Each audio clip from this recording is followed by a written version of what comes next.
Okay, we're in week 4. I believe we were slated to have a quiz tonight on photography terms. Is that correct? Um, I am going to make a executive decision, and we're going to have that quiz next Tuesday unless there's objections. Okay, I didn't think there would be.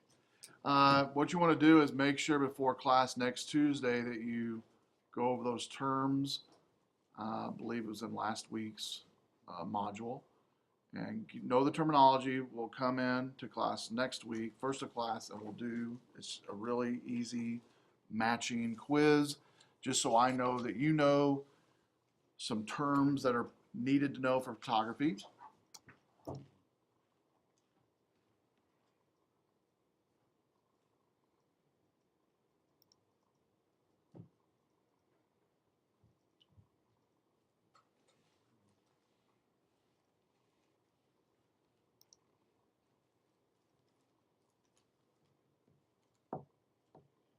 All right, we're going to look at some cards here that you can print out or you can put on your phone or your tablet. And they're basically just cheat sheets for photographers for different things that we'll go over, and I'll explain what they are. So I'll go over card 1 here. And basically what this is a beginner card booklet. Has a lot of stuff on this slide, on this PDF file. It's 15 pages in length. And you have to turn your head this way to see this one. But anyway, it gives you a booklet basically of terminologies that you can use, different types of terminologies, exposure, shutter speed, list goes on and on of what gives you on that one. And that one again, you can print out, put in a camera bag is the best way to use that because it is printed out just like that. So it's hard to view it on a browser really. The next one is card 2.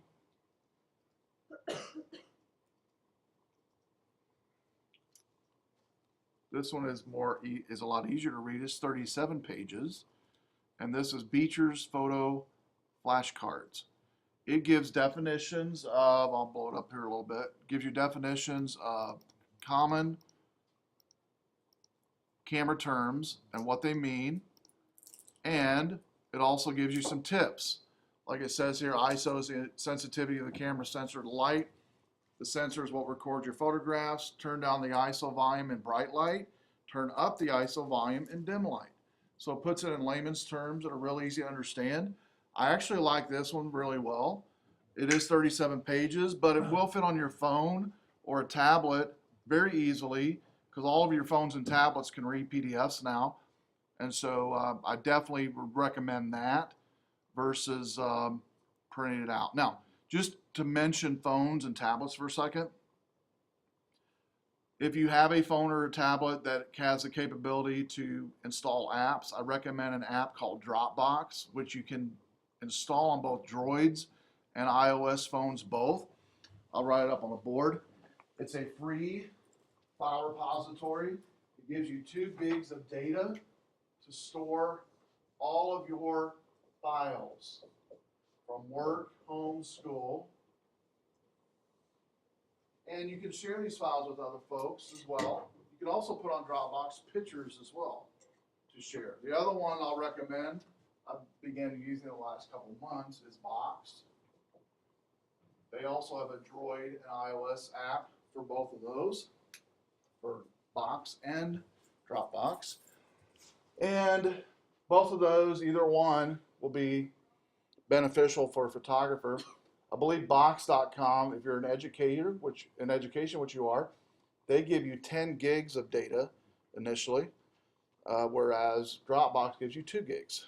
I'm more familiar with Dropbox just because I've used it longer, but I've been real impressed with Box, and I definitely recommend it for anybody to use to store papers you're doing in class. You could be at home and upload them to your account, be able to download them here at school. Or you can actually, some of your phones and tablets will let you edit, do some minor editing to stuff. or you can just share information to each other. Like this right here, you could actually put on a Dropbox account or a Box account and view it from any device. And so I recommend that. So I won't read all of this, but as you can see, very easy to understand, easy to, it's just real quick tips. Here's what it means. Here's what you do. All right. So that's a good one. The third one is card 3. This is a camera bag version. It's only 2 pages. It's really simplified, to the point, common things you would use in any photo setting. It starts out with number 1, when you pick up your camera, ask these questions. Is this light good? It's a great question, because without good light, your photos aren't going to be any good. And so you have to have good light. Then it says what direction's the light, how large is the light source, what color is the light, how much light is there? Set the ISO. Which letter do you use on the exposure mode dial? For depth of field, motion, or none of the above. What you see is not what you get, color and contrast. And then he says, what should you not depend on? The light meter, tricky exposure situations. What's the best focal length? Change the shape and compress, expand space. And it actually has in this one, it says here, read the answers. Because if you keep going on this document, it actually gives you some answers here. At the very bottom, you can actually click on his website and he gives some pretty cool tips as well. So this is a really good one for beginners. And I like it. I don't like it as much as I do the second one, but it's okay. And so out of the 3, definitely number 2 is what I like. The Beecher's photo flashcard has been around for a long time. A lot of photographers use it. He keeps it updated and totally free, so why not? So I recommend that for your camera bag or store on the phone Dropbox account, like I mentioned. Whether you have an iPhone or a Droid, either one will work. Okay, for our, what we're going to do real quick is, I wanted to, before we do our in-class exercise, and which is creating a contact sheet, we're going to kind of look ahead or look back a little bit at, I'm just going to pick and choose some photos from what you guys have submitted thus far. And so give me just a second here to browse out to my Foki account. Would be the easiest way to do it for me, because there's some photos here that you've uploaded or with past sessions have uploaded.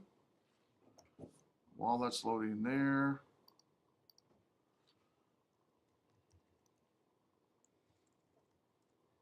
there you go.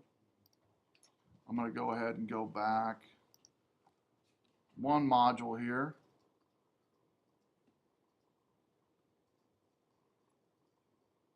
Let's do week 3 take home. This was on the ISO assignment where you had to set the ISO at a certain setting range, like 100, 200, 300, maybe 80, 100, 200, whatever range your camera gave you. And then you had nature, people gathering, vehicles, and other. And then on the white balance, I told you just to choose an auto balance, sunny, shade, and auto. But you're manually manipulating the ISO. And so I'm going to go ahead and go here to the downloads real quick. Should take a second.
All right, again, we're just gonna look at them.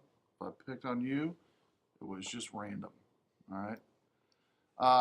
So, by the way, you guys are doing a great job on uploading things, and looks like you're getting the folky how to do stuff in it. And so, what's your judgment on folky? Easy to use, hard to use? Easy. Yeah, one of the things I do recommend, I've recommended a couple students, is if you have Windows at home, which most of you do, it does have a Windows app to download onto your client to upload pictures a little easier. I think it uses a Java applet to upload in Folky, but you do have the ability in here to download an actual application. That some of you, I actually recommended that to some of you who had Java issues. But let's go ahead and look at some of these photos real quick. This is Nature 100 ISO, Nature 200 ISO, and Nature 3 or 400 ISO. So here's the Nature 100 cloudy white balance.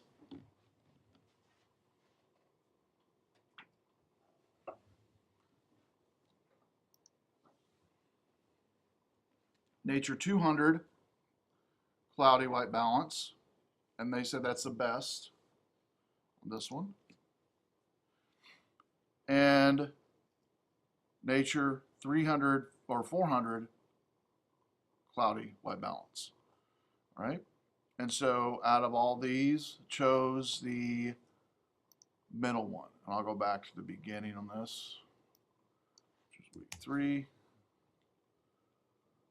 And so the middle one was the choice, the 200, this one here, which I totally agree.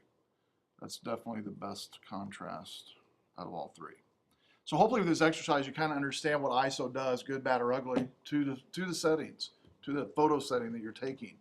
All right, I'll pick on one here. Oh, let's pick on this guy. Let's see, he's got 100, 200, and 320. It's all I'm going to focus on here is the ISO. And you can already see before I click on these, darker, a little lighter, pretty good light there, without even clicking on them. So I'll go to 100 first.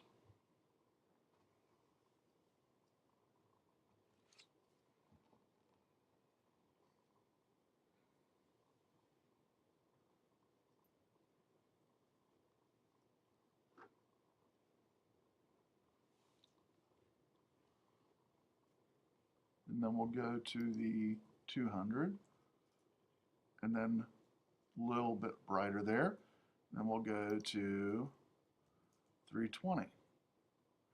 And again, I totally agree with your assessment. The third one was the best contrast and exposure out of all 3. Let's go to the next one and the last one. We'll do, let's see here, what I want to do on this. I want to do the flowers. Flowers 100, 400, 200. So I'll have to kind of go around first. I'll do the 100 first.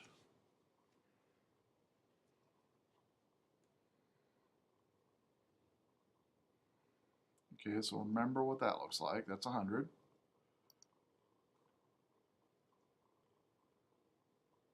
This is a 200.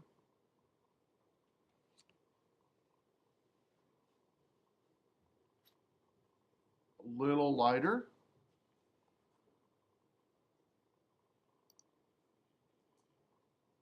Actually puts a little tint on there as well, and it's actually incandescent. I'm going to open that one up again. It actually puts a little tint, a little bluish tint actually, if you notice on the flowers there at 200. Remember, because the different lights have different colors that it flashes on things, and so you can see that definitely on this one. And then let's look at the last one, the 400. Okay, this one is looks like 400 fluorescent. Higher ISO, but being fluorescent is going to make it a little darker. And, you know, looks like it's kind of in a shadow or a shade maybe at that light level. And the choice was, I believe the first one, which was 100, which I totally agree with as well. It's going to be a little pretty good lighting. But the winner on this one is the combination of the 100 with the daylight white balance. Daylight white balance will give a nice natural color to the images. And granted, it could be a little brighter. You can see things and it makes sense, and there's clarity in the photo. Whereas the other two, there's a little hue and a little tint in both. But like I told you week before last, we were here together, that sometimes you want those artistic effects, those bluish tints or whatever. Kind of looks cool, I think, sometimes to have that. And you know now how to do it. You know now what the combination is by doing this assignment. Hey, if I do a fluorescent white balance with a 200 ISO in this lighting right now, I'm going to get this cool effect that I want. Okay, and so that's good. That's good to know. And the only way you know that is actually like do the exercises and do it and just play with it. And so hopefully you learn some things on ISO. We're going to continue on ISO actually and hammer away at ISO because I think ISO is very important with white balance, along with white balance, and also the lighting of the natural lighting of the outside. But you also probably figured out with the white balance, which I just had you play with the auto stuff in white balance, a lot of cool stuff you can do with white balance in combination with ISO. A lot of cool effects that maybe you didn't think of before with a combination of ISO and white balance. Now this semester we will go over how do I manually set the white balance? We'll definitely do that. But for right now, just understand what the ISO does, which if you don't have enough light like in here, you're going to bump it up a little bit. If you have too much light or if it's a little white, kind of whitewashed area, you're going to bring it down to the lowest possible number for that ISO. And some of your cameras start out at 100 at minimum. Some of you start at 80. And you know, like for this assignment, if you start at 80, some of you actually started your ISO at 80 and then maybe 120 and then maybe 300 or maybe 80, 200, 300, whatever. So the in-class exercise, what we're going to do is we're going to take and basically submit a contact sheet. And what I want you to do for this one is, it's real simple. You're just going to play with the contact sheet. Last week, you had, I believe it was what? 12 photos, I think it was. No. Is that right? 3, 6, 9, 12. 12 photos.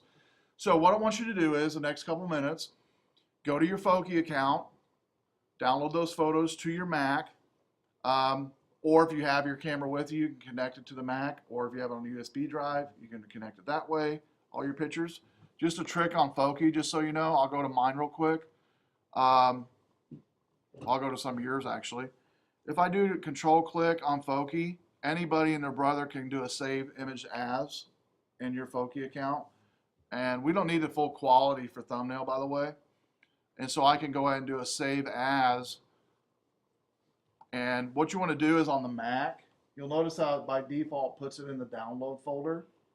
What I would suggest is clicking on this button right here on the Mac, which is going to give you the ability to see everything folder-wise. You want to click on desktop, and then we're going to create a new folder, and let's call it contact sheet, just so it's easy to remember. We'll just call it contact or contact sheet. And I'll do this once more so you'll kind of get what I'm doing. And then save that picture. So again, you go to your Foki account, you click on a picture, control click on a picture will give you the right click scenario on a Mac, okay? These mice don't have right click, but you can do control click. And then save image as, click on the download here, this little arrow button, and you want to select desktop, click new folder, and you're going to type in the folder name, contact or contact sheet's fine, and save. Now the beauty of it, once you do that the first time, the next picture that you go to on your Foki page, it will remember, the Mac will remember where you went last time on the save image as, and you won't have to redo everything again. You just hit save. Okay? So you'll do that with all 12 photos. Once you get those 12 photos in the folder on your Mac, then we'll go to the next step of creating that contact sheet, okay? So I'll just kind of walk around and help as needed. A wedding or a family event. What a contact sheet helps is when you burn those images to a DVD, let's say, on your computer at home, or you take them to Walmart and have them do it for you for a couple dollars, they'll, like in Walmart's case, they will actually print the images you give them on an SD card, or put the images on the SD card on a DVD.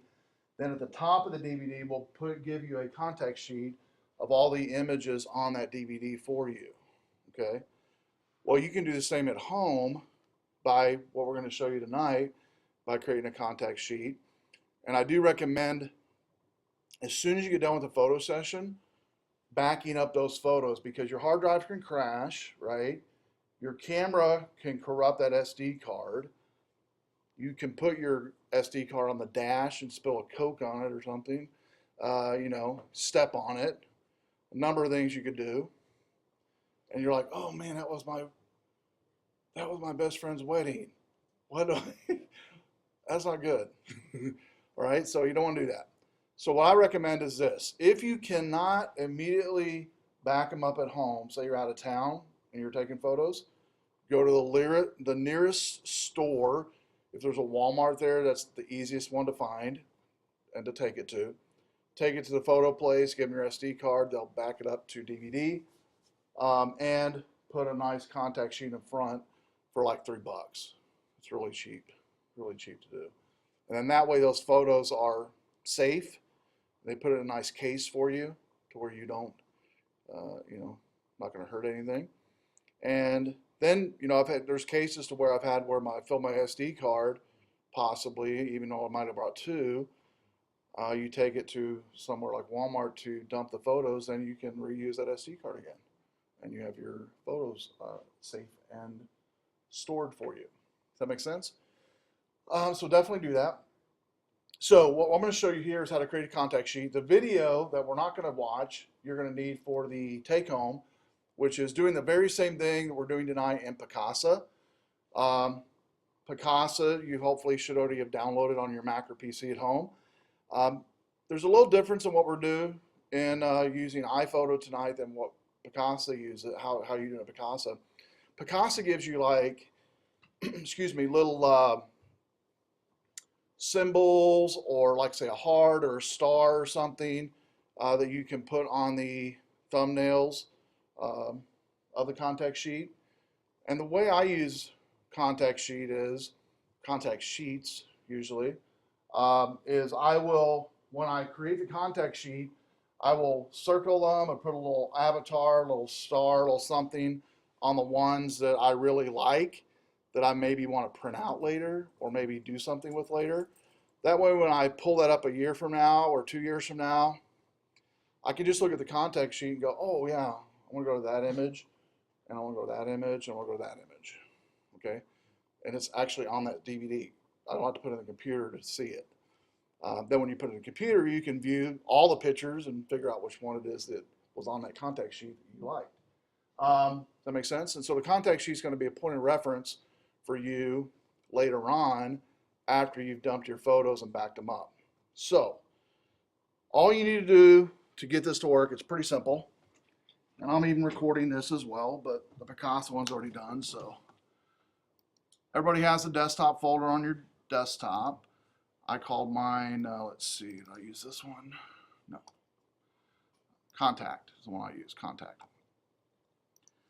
So what we're going to do first is we need to start iPhoto. iPhoto is not on the bottom of the Macs on these machines. So to get to it, we're going to go to the Go menu at the top of your Mac. If you don't see the Go menu, what you want to do is click anywhere on your Mac desktop one time with your mouse, and you will see the Go menu show up.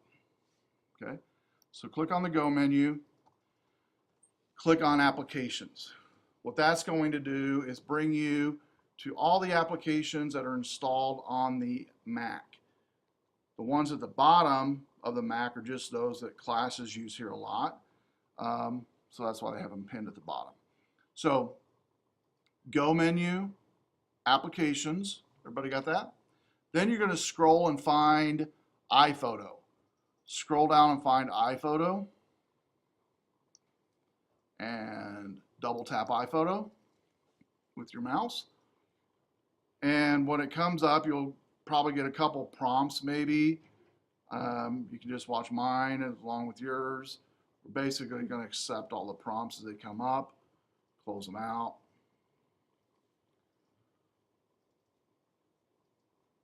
So if you didn't get any prompts, like I didn't, if you did get a prompt, just, I think sometimes it says something like, do you want to connect to your camera next time? Hit cancel. There it is.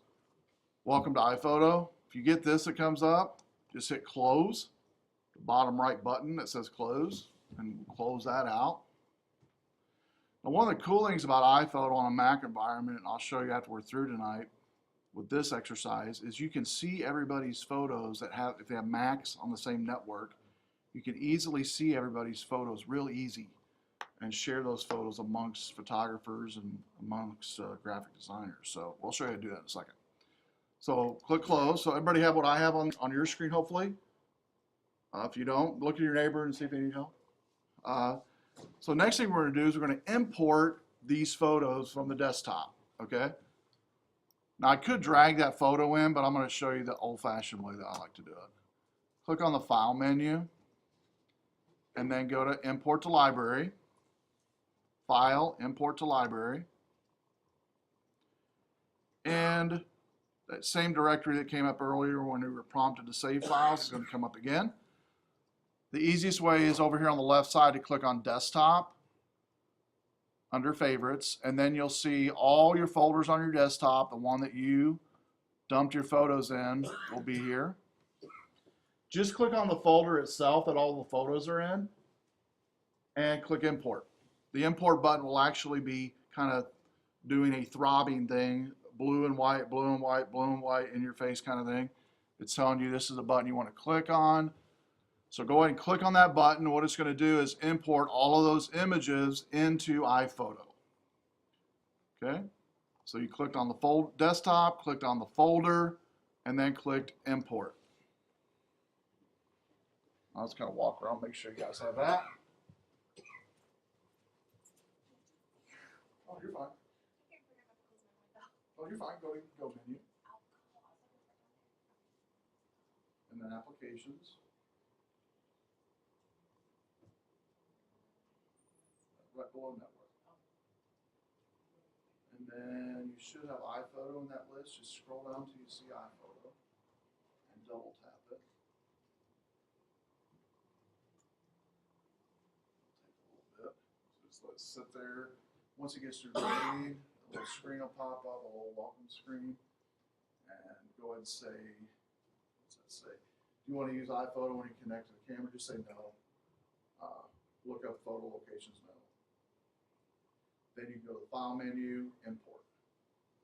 And that's where you're going to point. Yeah, File menu, Import to Library. That's where you're going to go out and grab that one on your desktop that you have the folders in. I just go this way? No, you can just actually click on Desktop here. And then click on the folder. And then click Import.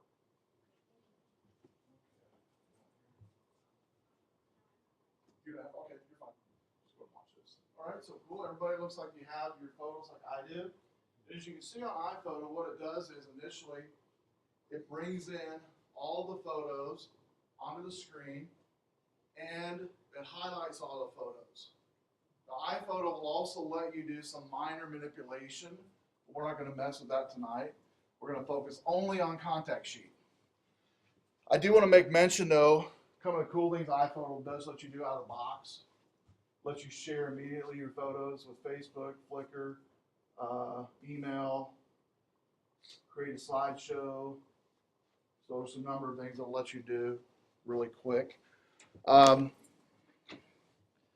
what we're going to do is we're going to go up here to the File menu and Print. File menu, Print. It'll take a little bit because it's grabbing all those images and it gives you some options here. We're going to select which one you think. Contact Sheet. All right, now you'll notice on mine it says page 1 of 2. I can actually scroll through and see my pages. You guys might have more pages than I do. But what we're going to do is dumb down these pages to one page, okay? Dumb down the images to where it fits on one page. How are we going to do that? I'm glad you asked. Click on the Customize button. As soon as you click on the Customize button, you'll see at the very bottom a little slider that says Columns. You want to slide to the left, will give you more or less columns. You slide to the right, it'll give you less columns. And so you want to basically, or more columns, I'm sorry. The more columns you have, the less picture space it takes. So mine looks like it's going to fit on there with four columns. It's going to fit on one page. Yours might be 5, yours might be 6, whatever. And so it's going to fit them all on one page with 5. Does that make sense? And so make sure yours looks like mine. You've got one page up here as a snapshot showing you what it's going to look like. Now, the next thing you would think we would probably do is print, but we're not going to. The Mac lets you do what's called print to PDF. And that's what we're going to use. And we're going to mark that up, and then we'll have you submit that as the in class. When you guys do the Picasa assignment for homework, you'll do the same thing that we're doing in iPhoto, but it'll save it as a JPEG in Picasa. It won't save it as a PDF file. That's the only difference. Okay, so I'm going to go ahead and hit the print button here. Go ahead and do that. We're not going to select a printer though. You'll see in a second. We're going to select this bottom left button that says PDF. Everybody see that? And you should see PDF, show details, cancel and print, just like mine. Click on the PDF button and scroll down till you see the Save as Adobe PDF. Save as Adobe PDF. That's the one we want.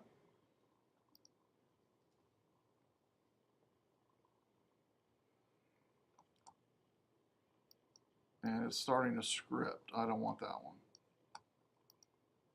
Let that script just sit there, by the way. Did you guys get a little robot script like I just had? Okay, no, yeah, just ignore it. Hit cancel. We're not going to do that one. I don't want to walk you through that one. Just go ahead and hit the print button again. Print button one more time. We're not going to select the Adobe PDF. We're going to select just the Save as PDF, the top one. Save as PDF is what we're going to do. Save as PDF. And we're going to put it on the desktop. But before we save it, we're going to do some things here. So I want you to click on this little arrow on the print dialog, and we're going to select desktop on the left side again. Where it says Untitled, I want you to put your last name. All right. And you're going to click Save. That's it. Last name, click the Save button. And you should see, as soon as you hit the Save button, after it renders it, it should save it to the desktop for you. Come on. Right there's mine. So yours should look just like mine, except yours will have your last name instead of my last name. And it gives you a nice preview of kind of what it looks like. I'm going to do that one more time just in case you missed it. Okay?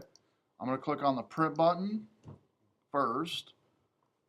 Second, PDF, save as PDF. Name it my last name.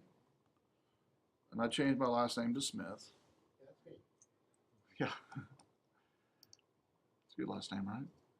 And then there's my new PDF file. Got that?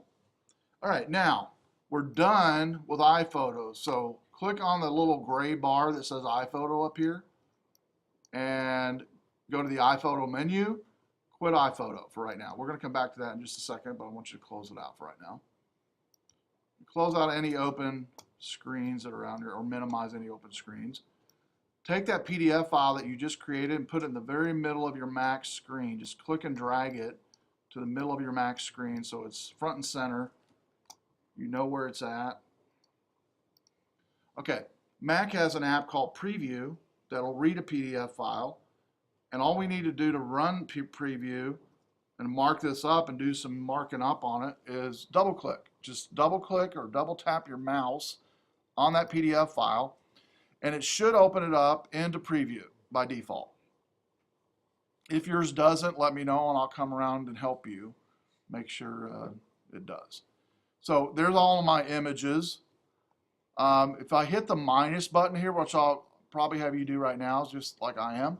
If you hit the minus button up here on the upper left corner, it'll bring everything down to a nice view like this. Kind of make yours look like this, that way you can kind of see everything. You don't need to see details of the pictures. You're just going to see a global view of the pictures, basically. Everybody have that. I need to repeat that at all, or are we good? Okay. Now, let's go to the Tools menu, Annotate, and by the way, I'm recording all this, by the way. Tools, Annotate, and look at all the different annotations we can do in Preview. I'll go over them real quick, and then we'll use some of these. Highlight text, underline text, strike through text. I can do a rectangle, oval, line, arrow, text, bubble, speech bubble, kind of like in the cartoons. You throw those in. Thought bubble, I've never used that one. Don't know what that one is. And then a note, just kind of looks like a post-it note on a picture. The one we're going to use actually for practice tonight is the oval. So everybody click on the oval. As soon as you press the oval, I'm going to let you select over here on the upper bar where my mouse is right now. There's a color option. You might not like the color it chooses. You say, I don't like red, I don't like orange, I don't like yellow, I don't like green, blue, purple, gray, black, other. You can go here to fill color and select whatever color you want to, whatever gradient you want it to be. All right, I'll do that again. This little button here, just click colors. If you're boring like me with colors, you'll select one of these primaries. If you like different colors besides primaries, you will click fill color and give you a nice spectrum of colors. Now you can play with these, like it actually gives you, like on this one, like a crayon box of colors you can choose from. Which, like if my wife, she would like the magenta, I think it is. Let me see if I can find it. Here it is. Magenta, no, she'd more like that. She like the maroon. Maroon, plum, kind of, she likes that burgundy kind of color. And so anyway, you can find whatever color you want to, play with it for a second. Once you find a color that you like, I'm going to go ahead and choose this green. I like green. So I'm going to choose green.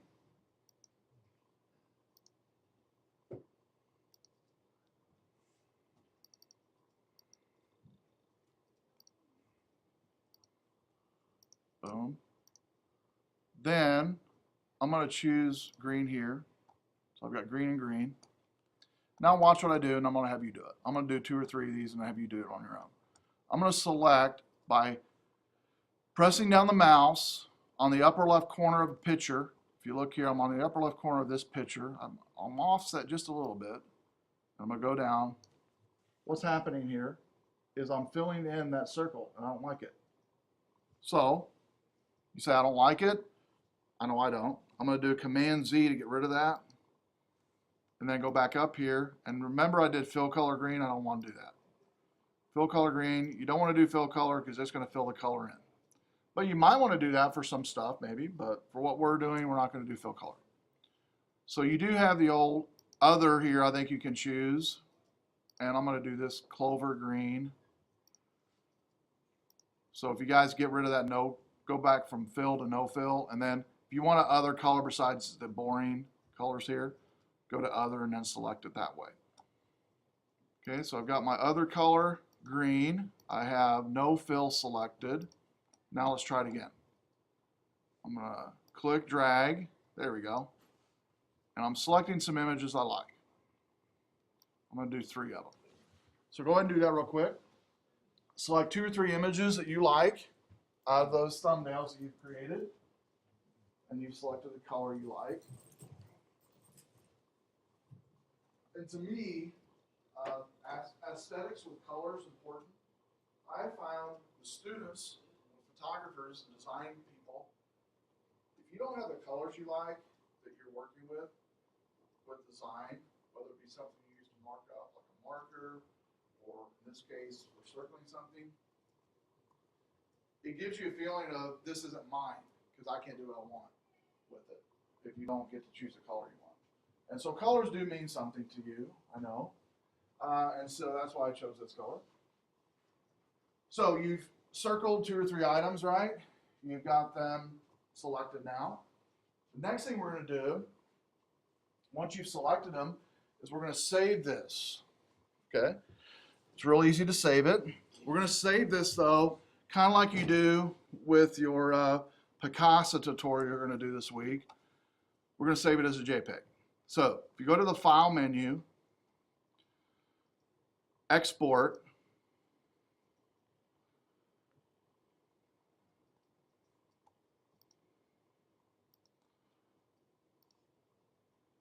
make sure it stays on desktop. It should. Change the format from PDF to the top JPEG selection. Top JPEG.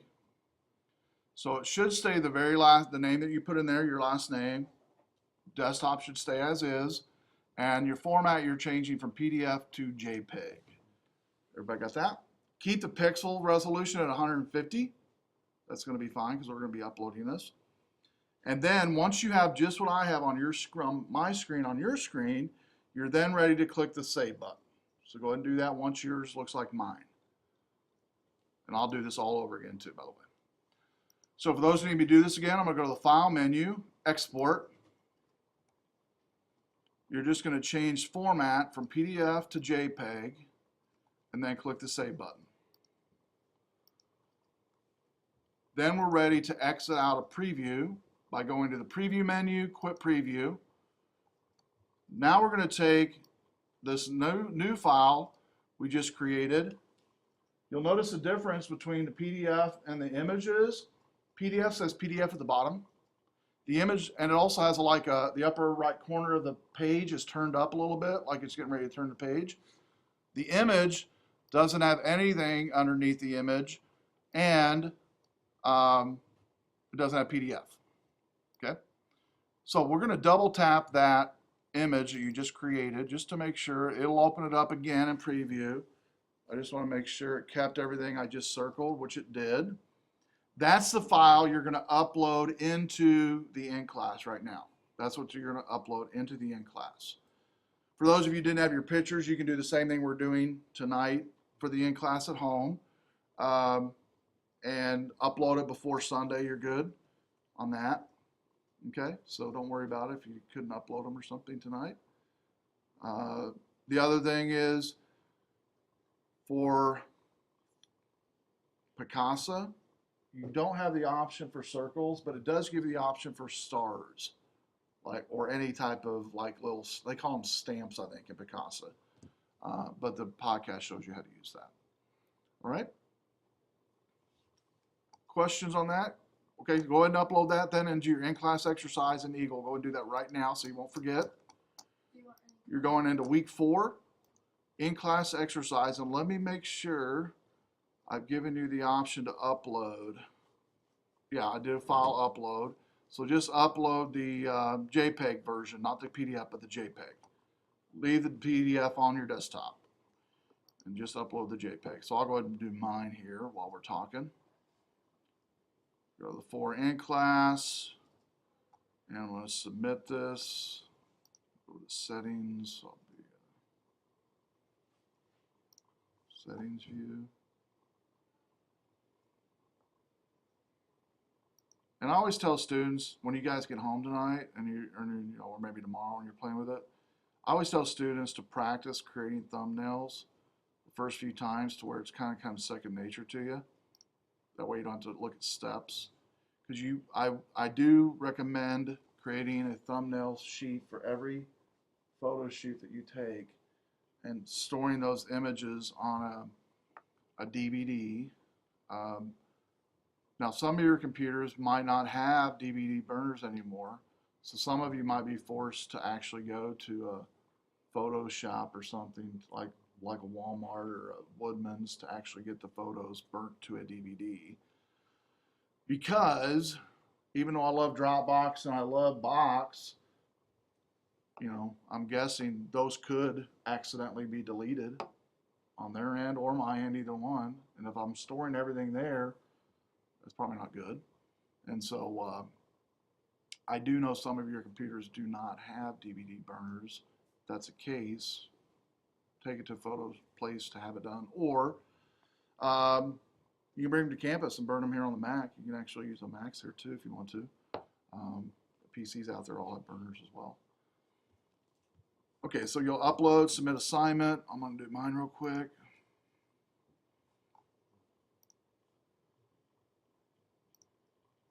And the reason you know, or the way you know what's what, if you click on each one of these files, if you don't already figure it out, it'll already say on this one it's a JPEG image. This one's a PDF image, PDF file. So I want the JPEG, upload it.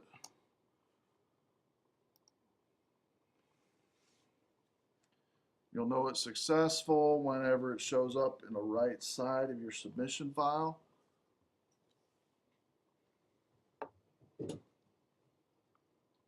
There we go. So it should look something like mine with a little check mark that you turned it in. Questions on that or need help on that on submitting? Okay, cool. Now we're going to go next and go to the take home. All right. I told you before class, or right when class started, we're going to hammer away at ISO still again this week. ISO is very important to understand how it works. So let's go ahead and look at what we're going to do. For week 4, ISO settings, ISO photo settings. This time you're going to take 10 separate photo spots, photo settings, 10 separate photo settings. Okay? 30 photos. Each setting, you're going to have 3 different ISO settings. Example, Cherryville Mall would be one setting. And say you're in the food court, or you're in the play area with kids, or you're in Sears or whatever. Cherryville Mall, 80, 100, 300. Okay? Now, I already had this question last week. What if my camera doesn't have 80, 100, 300? Whatever your camera has on the low spectrum, that's what you want to put in for the low spectrum. So if your camera has 100, 200, 300, that's what you're going to use. If your camera has 200, 400, 600, in that increment, that's what you're going to use. So back to back from lowest number, then the next highest, and the next highest is how I want you to do it for this one. So you're basically going to focus only this time on the ISO setting of your camera. And for this one, what I need for you to label your photos as is the ISO setting and the label for sure.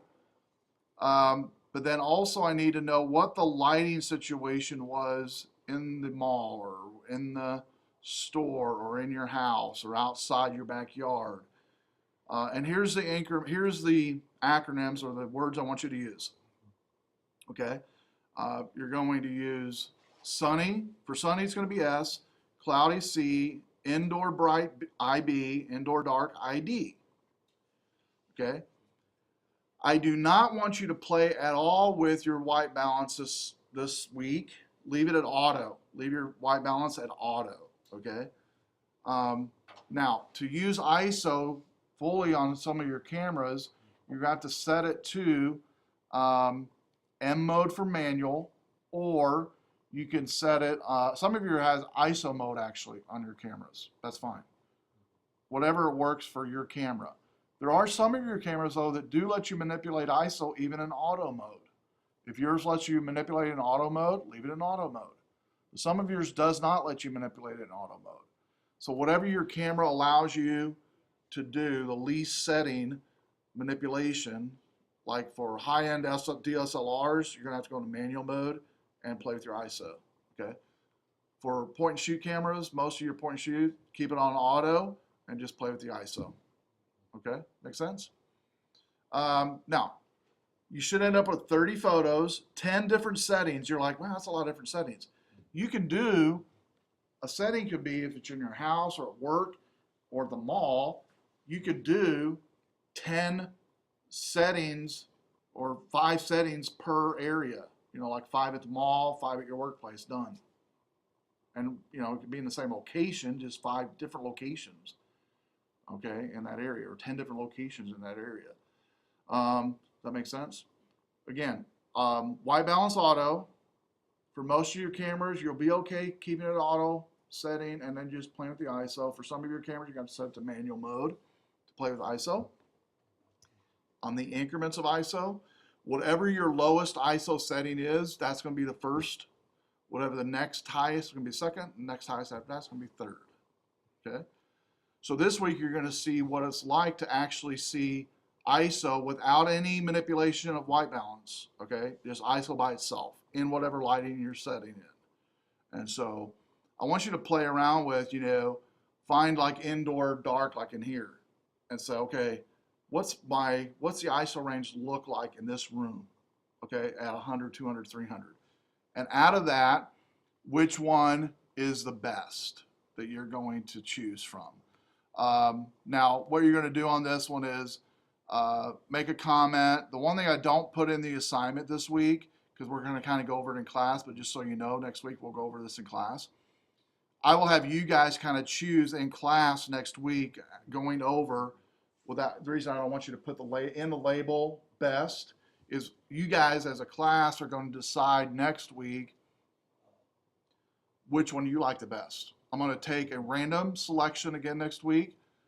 Difference is next week is I'm going to take those and put them on my Foki account, and nobody's going to know. You'll know if your pictures are up there who they are, but I'm not going to have you tell anybody. So let's say we have 30 pictures up there. We'll put 30. I'll get a random 30 photos from you guys. I'll keep the sets intact, so it'll be 10 sets that I'll keep, and so it'll be 30 photos, and you'll have your range in there, and then you guys will be able to go in and vote basically on which one you like the best out of each one of those sets of 3. Make sense? So you'll do that next week. That'll be interesting to see what you guys think, and not everybody's going to agree. That's okay. But play around with, I guess, in the weather like we're having, it's going to be easy to get the cloudy one probably. Indoor bright, maybe pretty easy as well. But indoor dark is the one students kind of steer away from. They're like, I don't want to take a picture. I want you to try to really take pictures in terribly lit room like this, okay? That's very shady and dark and can't hardly see anything, can't read in it. Does that make sense? And so just throw a mixture in there. I just don't want to see all sunny or all cloudy or all indoor bright or all indoor dark. Just kind of mix it up a little bit. And when you're labeling it, just make sure on the label I need the ISO number and S, C, IB, or ID, and that's it. Okay? Questions on the take-home. Then the contact sheet you're going to create just like we did in class, but you're using Picasa. When you submit the contact sheet in this environment, it's going to ask you to submit a file for the assignment. It's a file upload just like we did in class. The file upload will be a JPEG. You don't need to submit this week. You do not need to submit your URL for your photo site because I have everybody's links already. I will collect all those by Tuesday of next week when you guys come to class. I'll probably actually do it Tuesday afternoon and collect the random photos from everybody. And so you don't need to post the URL this week in your assignment, but you do need to upload your contact sheet once you're finished in this week. Okay? Questions? Yes? Do you want us to merge it all into one page still? Yeah, good question. Yeah. Fit it all on one page. I always do that. If I, as best I can. I mean, if I have 500 photos, I'll put on one page. But my rule of thumb for contacts or thumbnails or contact sheets is as best as possible, I try to fit them all on one page. But, a few pages possible. I think the max I have probably is like 7 or 8 columns. It's really hard to see it past 8. The pictures, you can barely see them. You have magnifying glasses to see them. But I wouldn't recommend going beyond 8 on the columns because maybe you can read it, but I can't. And so anyway, any other questions? So yeah, make sure it's all one page on the contact sheet. Yes? Do you have a preference regarding using Flash or not? Because I know Ooh, good question. my Yeah, good question. I am going to let you guys make the call. If you think it's going to look better with flash, do so. There's some of your cameras that will actually force you to use flash in some lighting situations, so you're going to have to use flash. So I'm going to say it's your call on if it's a dark area and you're going to need flash for that area, use it because sometimes your camera just won't let you take it without flash. Won't work. And so, and in that case, I'm guessing if you use flash, it's going to make it, well, if it's indoor dark and you use flash, it's indoor dark. It's still indoor dark. You're using flash though. That makes sense? And so, yeah, try not to use flash, but if your camera forces you to use flash in that setting, use it. Got to use it. Yeah.